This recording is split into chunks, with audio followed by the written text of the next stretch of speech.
안녕하세요. 지방에 살고 있는 30대 초반 여자입니다. 혹시 이번 태풍은 잘 넘기셨나요? 아니면 아직 여러분 사는 곳은 여전히 태풍이 지나가는 중일까요?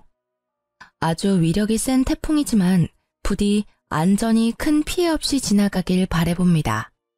제가 사는 곳은 하루 지나자 바람이 사그라들고 언제 그랬냐는 듯 날이 겠습니다. 오늘 들려드릴 제 사연도 지금 날씨랑 비슷한데요. 전 남편이라는 태풍에 하마터면 휩쓸려 갈 뻔한 제 과거 이야기 한번 들어보시겠어요? 오늘 사연을 적으면서 제 인생을 쭉 돌이켜봤는데요. 저도 모르게 눈시울이 붉어지더라고요. 제가 기억이 가물가물한 아주 어렸을 때부터 저희 부모님은 자주 다투셨습니다.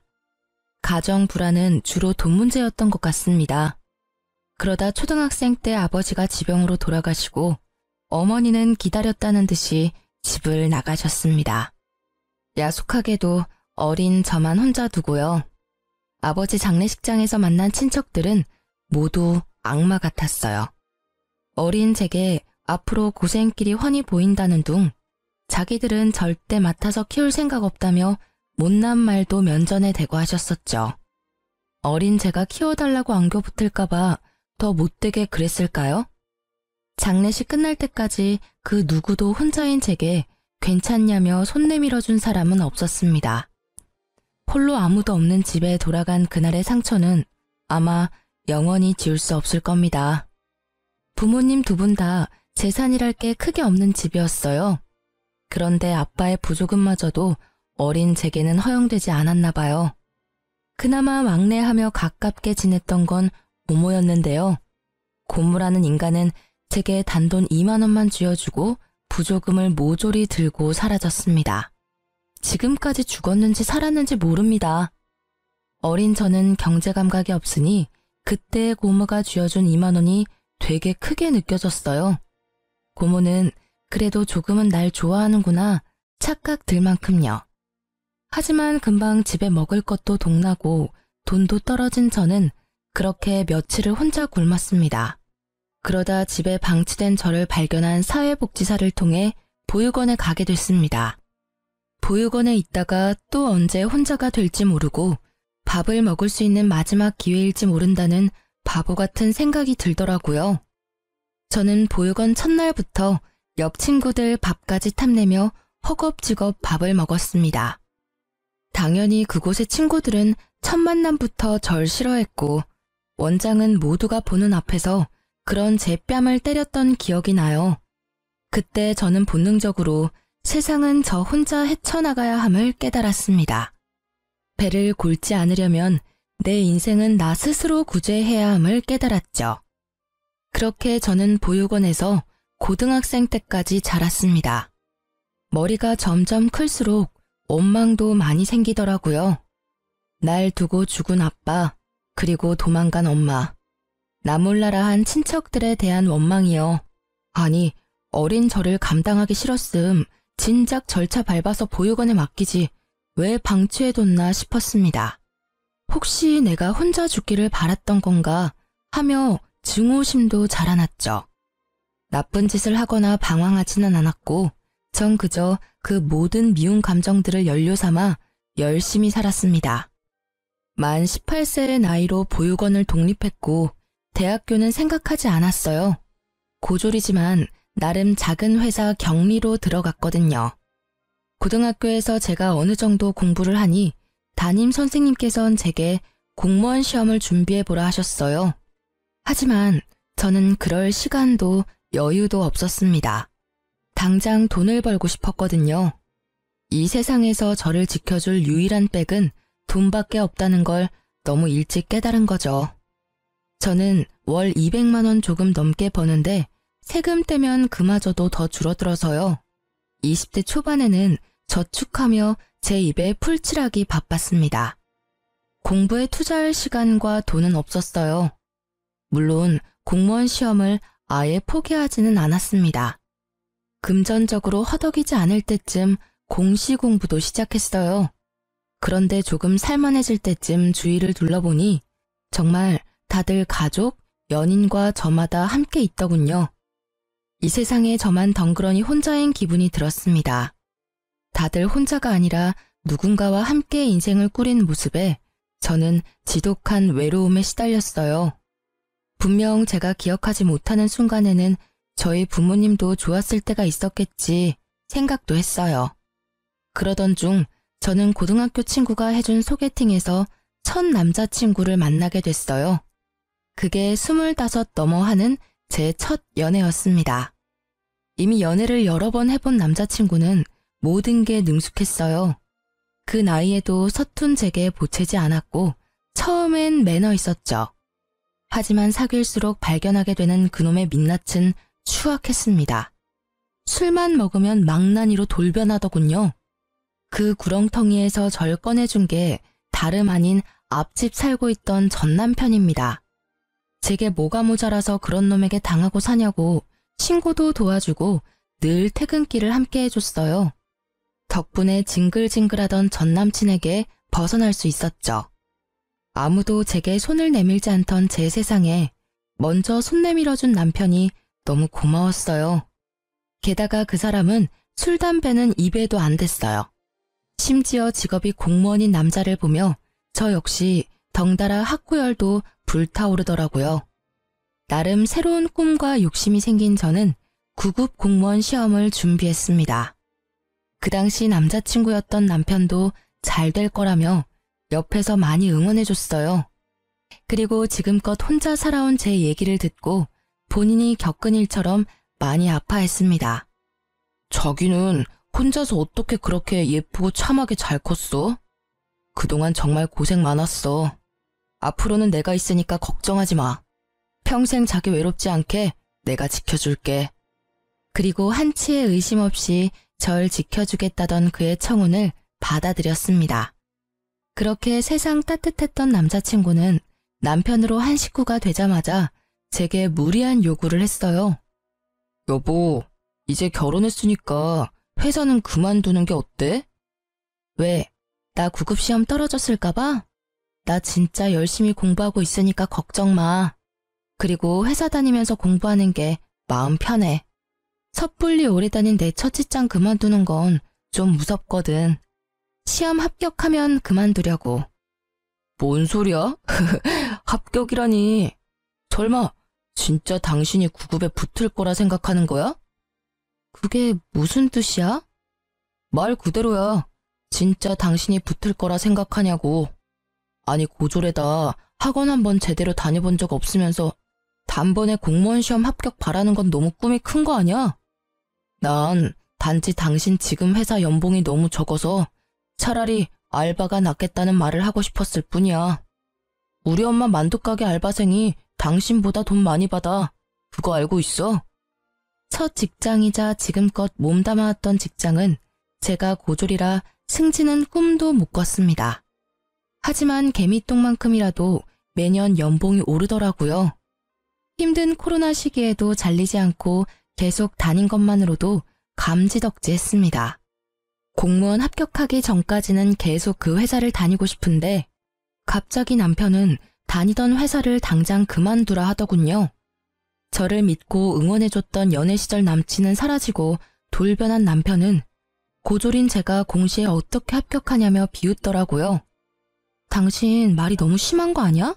나는 내 힘으로 구한 내 첫 직장, 월급은 적어도 만족하면서 다니고 있어. 듣다 보니 무시하는 것 같아 기분 나빠. 그리고 당신 내가 공무원 안 하길 바라는 눈치다? 안 하길 바라는 게 아니라 안 붙을 걸 예상하는 거야.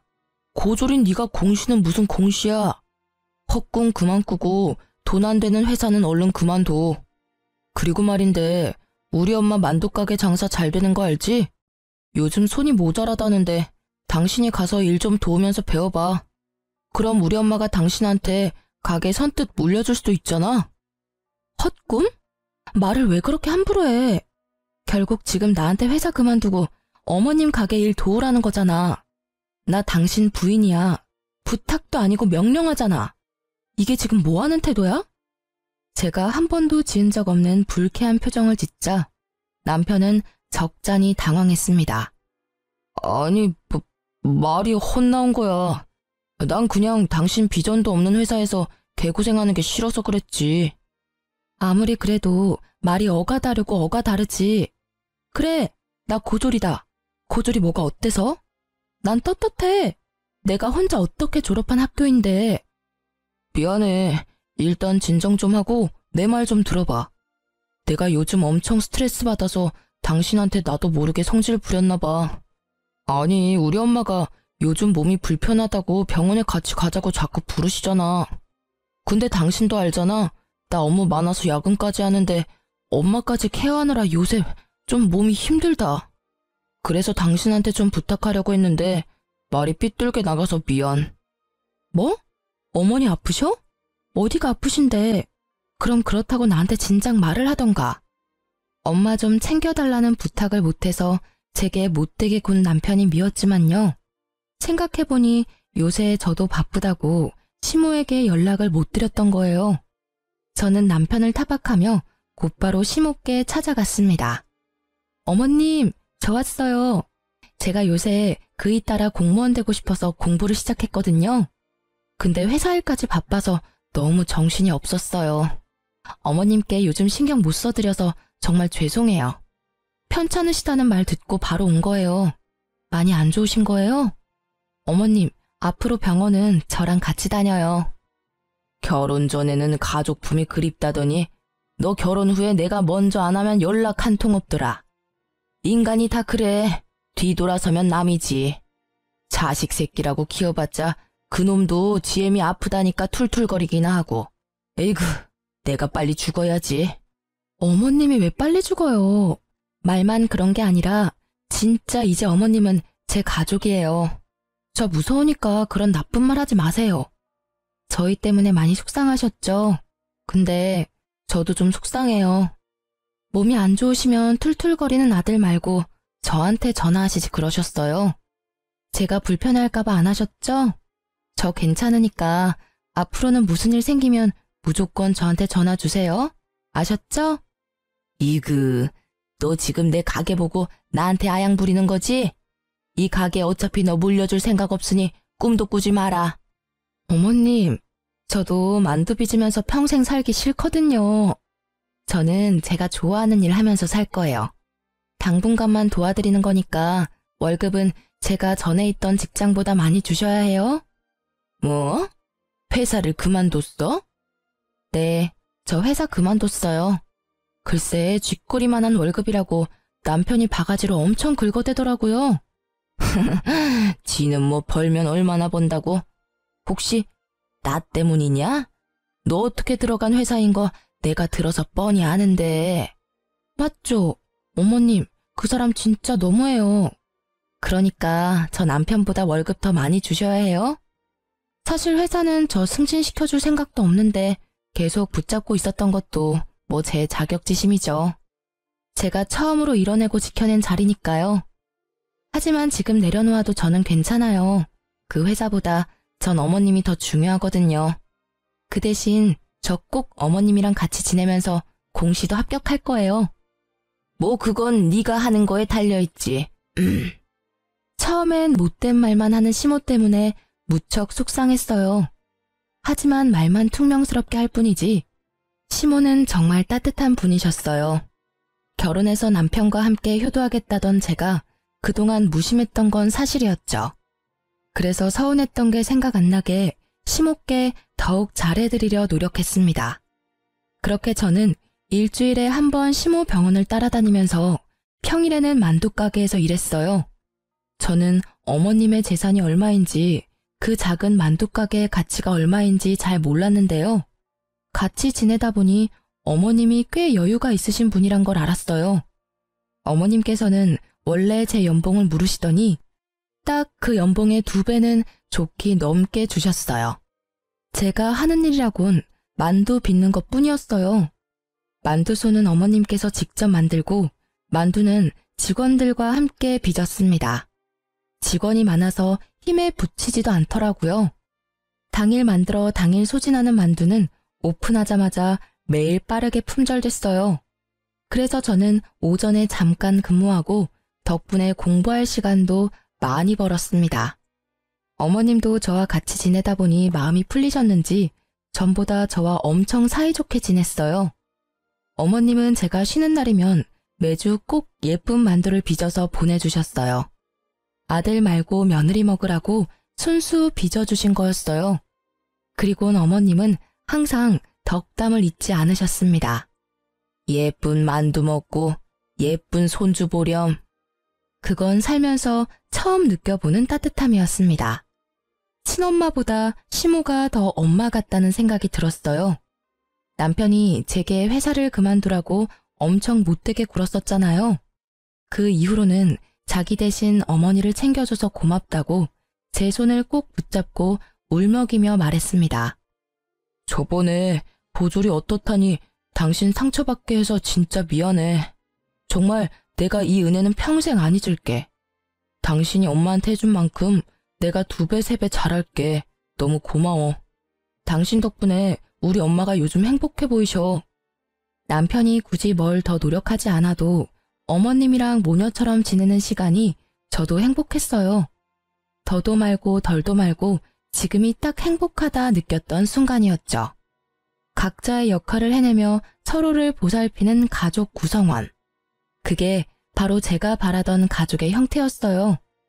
그런데 제게 고맙다던 남편은 은혜를 갚겠다더니 그걸 원수로 갚더라고요. 연애 때부터 야근이 잦은 건 알고 있었지만 남편은 부쩍 더 늦게 들어오는 날이 많아졌어요. 심지어 야근하고 올 시간을 넘어 훨씬 더 새벽 시간에 술에 취해서 집에 들어왔죠. 술, 담배라고는 안 하던 남편이었는데 혹시 또 제가 모르는 괴로운 일이라도 있나 싶었습니다. 여보, 또 술 먹었어? 요즘 무슨 일이라도 있는 거야? 왜 이렇게 인사불성이 된 거야? 야, 너는 인마 시집 자라서 호강하는 줄 알아. 뭐? 당신 지금 그게 무슨 말투야? 아, 이게 진짜 지가 뭐라도 되는 줄 아나. 야, 이리 와봐. 본 적 없는 얼굴로 비틀거리며 다가오는 남편 때문에 순간 온몸이 경직됐습니다. 저도 모르게 저리 가라고 남편을 세게 밀치자 남편은 그대로 그냥 뻗어서 자더라고요. 아무 일도 일어나지 않았지만 곧 무슨 일이라도 생길 것 같았어요. 저는 전 남친이 술 먹고 제게 폭력을 행사했던 트라우마 때문에 지금도 술 먹은 사람들 근처에도 안 갑니다. 그런데 가장 가까이 지내는 남편이 취객처럼 굴자 심장이 미친 듯이 뛰었죠. 게다가 남편은 술에 취해 그냥 자는 것도 아니었어요. 잠시라도 정신이 들면 꼭 큰 소리로 마누라 어딨냐고 고래고래 소리를 질렀죠. 아니면 밥 좀 차리라며 주정을 부렸어요. 여보, 잘못했어. 내가 마시고 싶어서 마신 게 아니라 회식 때문에 그런 거야. 다음날 술 깨면 남편이 회식 때문이라며 싹싹 빌어대서 한 번은 봐줬는데 그 뒤로도 계속 똑같은 문제가 반복됐습니다. 저는 가게 때문에 남편보다 일찍 출근하고 남편이랑 그 문제에 대해서 제대로 대화할 시간이 없더라고요. 그렇게 제가 얼렁뚱땅 넘어가니 점점 더 선을 넘는다 싶었죠. 저는 처음엔 술 취한 남편이 무서웠는데 몇 번 반복되니 점점 속에서 열불나서 참을 수 없었습니다. 야, 너만 소리 지를 줄 알아? 남편이 또 술에 취해 들어와 난동을 부리길래 전 똑같이 남편에게 소리를 질렀어요. 그러자 남편은 살벌한 얼굴로 식탁 위에 물잔을 잡더라고요. 그리고 남편은 제게 물을 뿌렸습니다. 유리잔은 그대로 싱크대에 던져버려서 깨졌고요. 저는 물에 젖은 생쥐꼴로 바들바들 떨며 어머님께 전화했습니다. 그때는 이상하게 경찰보다 시모가 더 먼저 떠오르더라고요. 제 연락에 택시를 타고 한달음에 달려온 어머님이었어요. 어머님. 아니, 너 괜찮냐? 잘밤에 머리가 다 젖었네. 어딨어? 내 며느리 울린 이 못난 놈 어딨냐? 어머님은 세상 모르고 잠든 남편에게 쌍심지를 켜시곤 다가갔어요. 어머님은 냉장고에서 꺼낸 물병 뚜껑을 열고 자는 남편에게 그대로 들이부으셨어요. 차가워. 누구야? 누구긴 네 애미다 이 썩을 놈아. 엄마. 땡수 마찰하니 지 애미는 알아보구나. 근데 왜 네 색시를 못 알아봐? 어디 술 취했으면 곱게 잘 것이지 내 며느리를 괴롭혀? 내가 또 술 먹고 실수했대요. 아니, 당신은 그렇다고 지금 시간이 몇 시인데 엄마를 불러. 뭐? 또? 이따위로 인사불성된 게 한두 번이 아니었단 말이지? 너 이 자식 애미가 우스워? 어디 내 앞에서 큰 소리야? 아니, 어디 너만 사회생활하냐? 응? 네 부인은 시모 뒷바라지 한다고 매일 얼마나 힘든 줄 알아?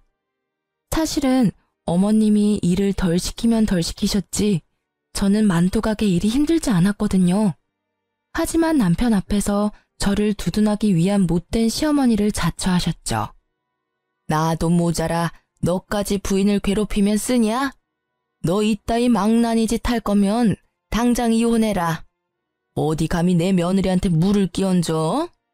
내가 시집살이 시킨다고 너까지 지금 네 부인을 무시해? 너 지금은 물잔이지? 나중에는 네 손에 뭐가 들려있을지 앞날이 훤히 보인다. 엄마, 무슨 말씀을 그렇게 하세요? 그럼 나중에 제가 뭐 가정폭력이라도 저지른다는 말씀이세요? 아이고, 이미 넌 폭력을 쓴 거야, 이놈아. 술 처먹고 와서 괴롭힌 게 폭력이야. 아가, 내가 경찰 부르마. 저런 놈은 콩밥을 먹어야 정신을 차려. 시모는 콧김을 뿜으시며 남편에게 쌍욕을 한 바가지 하셨어요. 그러고도 분이 안 풀리시는지 경찰 부르겠다고 화를 내셨죠. 그러자 남편은 상황 파악이 됐는지 무릎까지 꿇은 채로 빌고 또 빌더라고요. 엄마, 무슨 경찰은 경찰이야.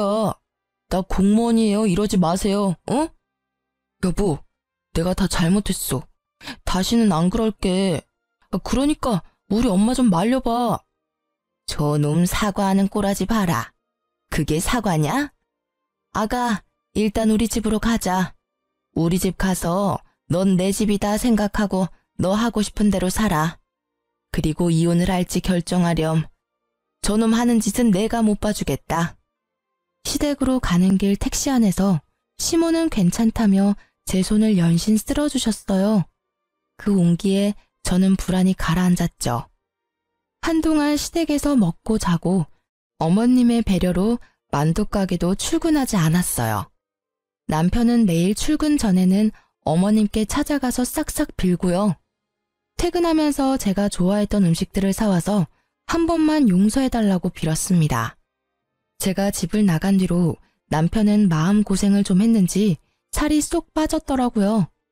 다시는 술 안 먹겠다는 각서도 자진해서 썼습니다. 저는 예전에 남편이 절 구해준 일이 떠올라서 정말 딱 한 번만 봐주자 생각했어요. 그리고 무엇보다 겨우 이룬 제 가정을 쉽게 제 손으로 깨지 못하겠더라고요. 그 대신 다음에 또 이런 일이 일어난다면 가차없이 이혼하기로 마음먹었습니다. 다행히 남편은 예전처럼 술을 입에도 대지 않았고 예전 모습으로 돌아와 저희는 일상을 찾을 수 있었어요. 더 이상 술 문제로 저를 힘들게 하지 않았습니다. 그런데 남편이 하는 통화를 우연히 들은 그날 제 세상이 무너졌습니다. 자기야, 이번 달은 나만 믿으라니까. 이번 달 보험왕은 당신이라고. 그 말 한마디만 엿들었는데 제 온몸의 세포가 반응했어요. 아니나 다를까 남편 몰래 전화기를 뒤져보니 바람이 확실하더군요. 대화 내용을 보니 너밖에 없다, 사랑한다, 어쩐다, 참 가관이었습니다. 남편과 상간녀는 시모의 가게와 재산을 탐내고 있었습니다. 그동안 저를 이용해서 남편은 시모의 환심을 사려 했던 거죠. 모든 사실을 알게 된 저는 분노했어요. 겉도 모자라 상간녀와 함께 시모의 명의로 억대의 사망보험금을 받을 수 있게 작전을 짜고 있더군요. 제가 알고 있다는 걸 모르던 남편은 뻔뻔하게도 이러더군요. 여보, 우리 엄마 내 말은 안 들으니까 당신이 엄마 좀 설득해서 생명보험이랑 이것저것 들어놔. 내가 잘 아는 설계사가 있거든? 상담 받아보니까 지금이라도 보험 열심히 들어놔야겠더라. 엄마가 아무리 여유가 있다고 하셔도 그건 엄마 노후 자금이고 나중에 우리 물려줄 재산이시잖아. 아프실 때 돈은 따로 준비해야 한대. 그리고 사망보험금이 있어야 우리 상속세 부담도 덜 수 있다더라. 저는 남편이 저를 배신한 것보다 낳아주고 키워준 시모를 배신한 게 더 화가 났어요. 처음엔 조용히 이혼하려고 했어요. 하지만 항신소까지 의뢰해서 증거를 수집한 이유는 단 하나, 시모를 지키기 위해서였어요. 남편이 상간녀와 꾸미는 계획이 너무 괘씸하잖아요. 저는 어느 정도 증거를 다 수집하고 남편에게 이혼 통보하기 전 시모에겐 모든 사실을 다 털어놓았죠. 아무것도 모르고 계시면 어머님도 상간녀와 남편에게 눈 뜨고 코 베일 수 있는 상황이었으니까요. 어머님은 제 생각보다 훨씬 더 강인하셨고 단단하신 분이었어요. 오히려 상처받았을 저를 더 걱정하셨죠. 비장한 얼굴의 시모는 제게 딱 한마디만 하셨어요. 아가, 비위상해도 조금만 참아라. 내가 다 해결하마. 어머님은 말씀 따라서 저는 가만히 있었어요. 그런데 도저히 남편과 한 집에 못 있겠더라고요. 이런저런 핑계를 대며 시댁에서 지냈어요. 그리고 대망의 참교육 날이 다가왔습니다. 어머님은 직원들 모두 휴가를 보내주시곤 보험에 대한 설명을 직접 듣고 싶다고 상간녀를 만두가게로 불렀습니다. 상간녀는 저와 비슷한 또래였습니다. 화장기 없는 저와는 다르게 아주 예뻤어요. 막상 마주하니 저는 제가 죄인도 아닌데 괜히 주눅이 들었죠. 그걸 눈치챈 어머님은 기죽지 말라며 제 등을 여러 번 쓰다듬어 주셨어요. 그리고 신나서 열심히 설명하는 상간녀에게 어머님은 대놓고 물으셨어요. 그쪽은 보통 상품을 팔 때 연애도 하는 겁니까? 네? 어머님, 그게 무슨 말씀이신지. 누가 네 어머님이야? 야, 이 몹쓸 거사. 어디 팔라는 보험은 안 팔고 다른 걸 팔고 있어? 무슨 소리시냐고요? 얘 끼놈아. 뭔 소린지 몰라서 물어? 상간녀는 얼굴이 붉어져서 벼랑간 소리를 꽥 지르더라고요. 이내 뭔가 눈치를 챘는지 자리에서 일어난 상간녀를 시모는 가만두지 않으셨어요. 왜 이러세요? 이거 놓으세요. 상간녀의 머리채를 순식간에 잡아챈 어머님은 만두소를 비비듯 상간녀의 머리를 허공에 마구 비비셨어요. 너, 네가 일하는 보험회사에 당장 같이 가자. 앞장서. 내가 내 아들이랑 너랑 바람난 거 회사에 항의하려니까. 어디 감히 되도 않는 꿍꿍이로 접근했어? 뭐 내 가게를 받아서 홀라당 팔아먹겠다고? 그것도 모자라서 내가 죽으면 그 돈으로 내 쓰레기 같은 아들이랑 호의호식하겠다고? 아니 인연 이거 상간녀 주제에 꿈도 크다. 근데 이거 어쩌나? 내가 대대로 장수하는 집안 딸이야. 내가 쉽게 죽을 것 같아? 어디 평생 내 시집살이나 하면서 같이 늙어볼 티요? 평소에 보지 못했던 어머님의 구수한 욕설에 저는 깜짝 놀랐어요. 상간녀는 무릎 꿇고 바닥에 엎드려 빌며 울더라고요. 화장이 눈물에 다 지워진 상간녀의 얼굴을 보자 저는 떳떳한 제 민낯이 더 예쁘다는 생각마저 들었습니다. 제발 회사에는 연락하지 말아주세요. 네? 제가 정말 하라는 대로 다 할게요. 지금까지 어떻게 올라온 자리인데요. 저 정말 개고생하며 살았다고요. 남자 하나 잘못 만나서 제 인생 망치기 싫습니다. 그리고 저 평소에 고객님들한테 딴 맘 안 품어요. 진짜 맹세코 이런 적 처음입니다. 아드님이 먼저 그러자고 제게 제안했다고요.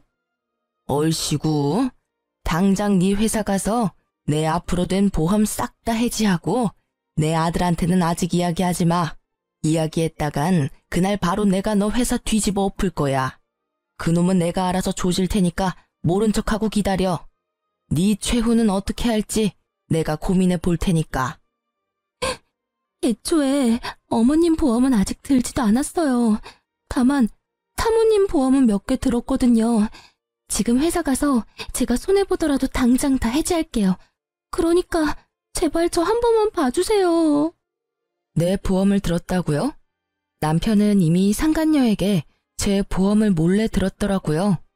정말 TV에서 볼 것 같은 이야기였어요. 사망보험금 2억? 그 액수에 저는 할 말을 잃었습니다. 어머님은 가슴을 치시며 본인이 미안하다고 우셨어요. 저는 어머님 잘못은 없다고 서로 껴안고 엄청 울었습니다. 상간녀는 그 사이 슬금슬금 도망가고요. 가게를 3일 이상 쉬어본 적 없는 어머님은 상간녀와 남편을 참교육하기 위해 일주일이나 문을 닫으셨어요. 저나 어머니나 둘 다 너무 가여운 인생이라 생각했습니다. 정신없이 저와 함께 우시던 어머님은 이럴 때가 아니라며 제게 정신을 바짝 차리라고 하셨어요. 그리고 남편에게 전화해서 다음 계획을 실행하셨죠. 가게 땅값이 많이 올랐다고 남편을 부르자 남편은 할 일 제쳐두고 쏜살같이 가게로 달려왔습니다. 그래서 얼마나 올랐어요? 엄마 올랐을 때 파는 것도 나쁘지 않아요. 솔직히 엄마 이제 늙으셔서 앞으로 얼마나 장사하실 수 있을지 모르잖아요. 차라리 여기는 정리하고 우리 월세로 옮겨서 가게 다시 열어요. 네? 아무것도 모르는 남편은 싱글벙글한 얼굴로 가게 땅값이 얼마나 올랐냐고 묻더라고요. 아니, 떡 줄 사람 생각도 안 하는데 혼자 침까지 튀기며 흥분하는 남편 놈을 보는데 당장 멱살을 잡아 올리고 싶었어요. 하지만 꾹 참고 어머님의 행동을 지켜보기로 했죠. 그러자 어머님께서는 잡아먹을 듯한 표정을 하시곤 남편에게 이혼 서류에 도장을 찍으라 하셨어요. 이혼 서류다. 긴 말 말고 도장 찍어라. 너네 둘 갈라서 나 그동안 많이 참았다. 며느리 예쁘게 보려고 노력했어. 하지만 도대체 정이 안 가는 걸 어떡하니? 일도 곧잘 할 줄 알았는데 아직까지 혼자 만두 하나 제대로 못 빚어. 이런 애한테 내 가게를 맡길 바에 딴 사람한테 파는 게 낫지.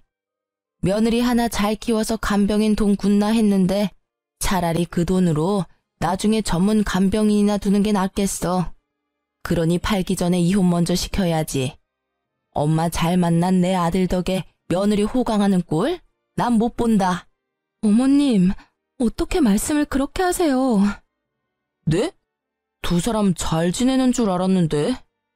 어떡할 거냐? 쟤랑 이혼할 거야 말 거야. 이혼하면 하나밖에 없는 아들한테 다 물려주고 안 하면 국물도 없다. 네 가정 지킬래 아님 내 돈 다 네가 가질래? 당연히 난 엄마 편이죠. 당신 엄마한테 얼마나 서운하게 했으면 엄마가 저러셔? 안타깝지만 난 효자라서 엄마 말씀대로 할 거야. 위자료는 꿈도 꾸지 마. 아닌 거 당신이 제일 잘 알잖아. 내가 어머님 잘 보살펴드려서 고맙다며. 그래서 당신 나한테 은혜 갚는다며. 근데 어떻게 이래? 저는 미리 어머님과 계획한 대로 남편에게 매달리는 척도 해봤어요. 하지만 남편은 두말하지 않고 냉정하게 이혼 서류에 도장을 찍더라고요.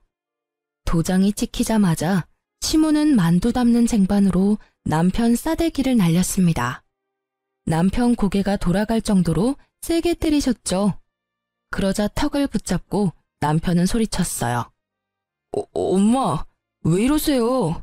갑자기 미친 거예요? 이런 썩을 문디 자식이 아주 지그 아빠랑 똑같네. 아주 똑배 닮아서 조강지처 눈에 피눈물 흘리게 하네. 남편은 무슨 일인지 파악하느라 두 눈을 요리조리 굴렸어요. 저는 상간녀에게 전화를 걸어 남편에게 내밀었어요. 받아봐. 누군데? 여보세요? 고객님, 저예요. 그동안 사모님 몰래 들어놓은 보험 계약은 다 해지됐습니다. 보험료 냈던 건 전부는 못 돌려받아요. 받을 수 있는 건 전부 사모님한테 입금해 놓겠습니다. 야, 이 미친, 뭐라고? 남편은 상간녀의 목소리를 바로 알아보더라고요. 남편 놈은 그제서야 상황을 눈치챘는지 시모와 제게 번갈아가며 손이 발이 되도록 빌었습니다. 이혼 도장 순순히 찍어줘서 정말 고마워. 여보, 오해야. 그런 거 아니야. 엄마 진짜 아니에요. 저 보험 사기꾼이 저한테 접근해서 속은 것 뿐이에요. 야, 맘 같아선 네 재산, 네 직장 다 뺏고 싶은데 더러워서 손도 대기 싫어서 가만히 있는 거야. 그러니까 그 입 다물어. 어머님이 널 어떻게 키워주셨는데 이래? 아가, 저런 쓰레기랑 더 말 섞을 필요도 없다. 너 당장 짐 싸서 우리 눈앞에서 사라져라. 난 이제 아들 따위 없는 걸로 하마. 엄마, 왜 이러셔 진짜? 소미 네가 이제부터 내 딸 해라. 어머님, 내가 너 입양 절차 알아봤다. 자, 서류 받아라. 너도 마음에 준비할 시간이 필요할 테니 잘 생각해봐라. 이놈이랑 이혼하고 나한테 와. 내가 너 꽃길만 걷게 해줄 테니. 이제부터 모든 재산 권리는 우리 소미한테 줄 거야. 어머니, 정신 차리세요. 노망 났어요? 얘는 피 하나 안 섞인 남이라고요. 너 엄마를 어떻게 구워 삶은 거야? 어머님의 폭탄 발언에 남편 놈은 눈을 희번덕거리며 제게 달려들었죠. 시모는 기다렸다는 듯 경찰에게 연락했어요. 여보세요? 거기 땡땡 경찰서죠? 여기 땡땡 만두집인데. 응, 나야 나 송 사장. 아, 웬 망나니가 와서 가게를 쑥대밭으로 만들고 있잖아. 얼른 와봐. 엄마, 누가 네 엄마야 이 자식아? 엄마가 어떻게 이래? 자식한테 어떻게 이러냐고. 남편을 혼내는 어머님의 몸이 미세하게 떨리는 걸 알고 저는 급하게 남편을 가로막고 말했습니다. 너야말로 자식이 어떻게 그래? 상간녀랑 보험 사기단으로 잡혀가고 싶지? 나도 모르는 보험 가입한 거 문제 안 될 줄 알았나 봐. 어머님 앞에서 더 추한 꼴 보이지 말고 얼른 꺼져. 남편 놈은 정말 땅을 치며 발악하더군요. 그래봤자 그놈에게 더 이상 남은 거라곤 아무것도 없었어요. 경찰이 오고 이댁 아드님 아니냐고 묻는데 어머님은 외면했습니다. 그래, 못난 내 아들 맞아. 데리고 있다가 정신 차리면 훈방 조치 부탁해. 가게에서 난동 부린 건 사실이니까. 기운이 다 빠진 남편은 더 이상 제게도 시모에게도 달려들지 않았습니다. 조용히 경찰을 따라가더군요. 너무 큰일을 겪으셔서 혹시나 쓰러지실까봐 저는 내내 어머님 곁을 지켰네요. 어머님은 아들에게 보여주기식이 아니라 정말 저를 입양할 계획이셨어요. 난 정말 소민이가 내 딸 같아. 우리가 이런 인연으로 엮였지만 안 좋게 끝내고 싶지는 않구나. 난 진심으로 널 가족이라 생각한단다. 어머님 마음 저 잘 알아요. 누가 뭐래도 저 어머님 가족이에요. 저 사람이랑 이혼했더라도 여전히 어머님은 제 어머님이세요. 하지만 저 어머님 딸로 들어가면 저 사람이랑 남매인 거잖아요. 저 죽어도 그건 싫어요. 어머님이랑 저 서류상으로 아무 사이는 아니지만 가족같이 지내잖아요. 계속 지금처럼 지내면 안 될까요? 가족이 되면 더 많은 것들이 내게 돌아갈 텐데 난 그게 아쉬운 거야. 소미 넌 아쉽지 않니? 어머님, 저는 지금도 좋아요. 시모는 제가 끝끝내 입양은 만류했더니 살짝 서운해하셨죠. 하지만 서운해하시는 것도 정말 잠시였어요. 어머님께서는 제 가족이 못 돼준다면 든든한 백은 되어주겠다 하셨죠. 그 약속을 지키시겠다며 그동안 모았던 재산 반은 좋은 기부처에 기부했고 반은 제게 주셨습니다. 그리고는 제게 꼭 공시에 합격하라고 당부하셨어요. 너 공시 불합격하면 내가 준 돈 다시 다 돌려줘야 한다. 에이, 줬다 뺏는 게 어딨어요. 저는 아직도 전 시모, 아니 이제 엄마라고 부릅니다. 엄마랑 병원 갈 일 있으면 같이 가드려요. 공시는 다행히 한 번에 붙어서 받았던 재산은 돌려드리지 않았습니다. 그런데 하필 좁은 공무원 바닥, 저는 전 남편과 같은 부서에 근무하게 됐습니다. 그 인간은 자기 잘못도 모르고 자기 엄마 재산을 가져간 저를 여전히 미워하고 있었죠. 직장에서 막상 저를 마주하니 놀라서 전 남편 얼굴은 사색이 됐더라고요. 불편했는데 그 불편함도 잠시였어요. 얼마 안 가서 상간녀가 찾아왔거든요. 내 인생 책임져, 이 자식아. 다 네가 계획한 거였잖아. 네 부인도 네 엄마도 네가 생명보험 억대로 들라며. 야, 여기가 어디라고 지금? 나 보험 사기로 신고당해서 이제 보험일 못해. 너 때문에 보험 모집인 자격 박탈당했다고. 이 자식아, 너 때문에 소문 다 나서 나 나중에 다른 보험회사도 못 가. 내가 할 줄 아는 거라곤 영업뿐인데 어쩔 거야. 네가 나 먹여 살릴 거야? 그럴래? 조용히 안 해? 죄송합니다. 모르는 사람이에요. 다들 일 보세요. 전 남편은 상간녀를 모른 채 했지만 상간녀는 끝까지 그런 전 남편을 물고 늘어지더라고요.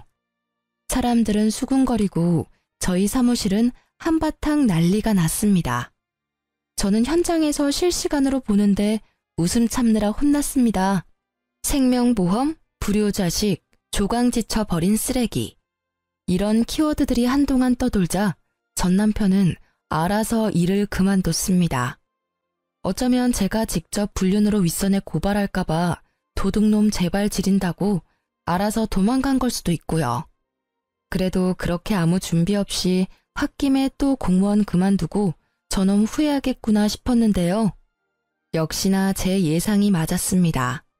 공무원 그만두고 할 줄 아는 거 없는 전 남편은 퇴직금을 탕진하고 엄마한테 찾아왔다고 합니다. 엄마한테 들은 내용 그대로 전달해 드릴게요. 엄마, 저 돈 좀 보태주세요. 제가 진짜 기가 막힌 사업 아이템 발견했거든요. 엄마 아들 공무원 시험도 단번에 붙고 엄청 똑똑한 거 잘 알잖아요. 누가 내 아들이요? 댁은 뉘신지? 엄마는 당연히 반성하지 않고 돈만 밝히는 전 남편을 외면하셨죠. 누구냐고 묻는 엄마의 말에 전 남편은 끝내 완전히 무너졌다고 합니다. 어머니, 저라고요. 언제까지 아들 모르는 척 할 거예요? 전 남편은 모든 걸 후회한다며 엉엉 울면서 빌고 또 빌었대요. 돈이고 뭐고 필요 없으니 제발 아들 모르는 척하지 말아달라고요. 엄마는 그런 전 남편에게 이렇게 말씀하셨대요. 네가 다시 네 손으로 어떻게든 일어나면 내가 그땐 너 아는 척이라도 해주마. 내가 너라는 놈을 낳은 죄가 있으니 그땐 내 벌 달게 받아야지. 전 남편은 그렇게 아무 소득 없이 돌아갔다고 합니다. 동네가 워낙 소문이 빨라서요. 소문 들어보니 전 남편은 어느 고깃집에서 일하고 있다더군요. 그놈이 한 짓거리들 생각하면 분해서 더 벌받기를 원했지만요. 낳아주고 길러준 어머니가 자신의 가족이길 거부하는 것 자체가 그놈이 받는 가장 큰 벌 아닐까 생각합니다. 앞으로도 전 엄마랑 자주 왕래하며 살 거예요. 물론 전 남편 놈이 개과천선해서 돌아온다면 아무래도 엄마랑 예전처럼 편히 만날 수는 없겠죠. 이런 제 마음을 꿰뚫어 보시고 엄마는 이렇게 제게 말씀하셨어요. 걔랑은 나도 예전처럼 못 지낸다. 아무리 내가 낳고 길러놓은 자식이라지만 그 시커먼 무서운 속내를 전혀 몰랐잖니. 앞으로도 뭘 믿고 그놈을 보듬겠니? 그러니 너도 너무 걱정 마라. 어차피 사람 쉽게 안 변하고 그놈 변하려면 나 죽고 나서일 거야. 그리고 어차피 나 이제 가진 것도 없어. 이 몸뚱이뿐이야. 만약 나한테 빌붙으려고 한다면 내가 역으로 저놈한테 빌붙어야지 뭐. 엄마도 참. 내가 있는데 그놈한테 빌붙긴 뭘 빌붙어요. 그리고 왜 엄마가 몸뚱이뿐이야? 내가 있잖아요. 진짜 섭섭하게 자꾸 그럴 거예요? 엄마는 내가 지켜요. 그래, 그러니까 그렇게 웃어. 울상 짓지 말고 나랑 웃으면서 살기로 약속했잖아. 그래서 저는 나중 일은 우선 나중에 생각하고 지금은 최선을 다해 엄마와 사랑하며 지낼 거예요. 가족이 없었던 제게 전 남편은 상처만 주었지만 결국 제 곁에는 진심을 나눈 엄마가 남았네요. 그리고 어렵게 붙은 공무원 일도 열심히 잘 해내고 있어요. 다들 제게 친절히 대해주시고 일도 점점 적응하고 있답니다. 지금까지 제 긴 사연 들어주셔서 감사합니다.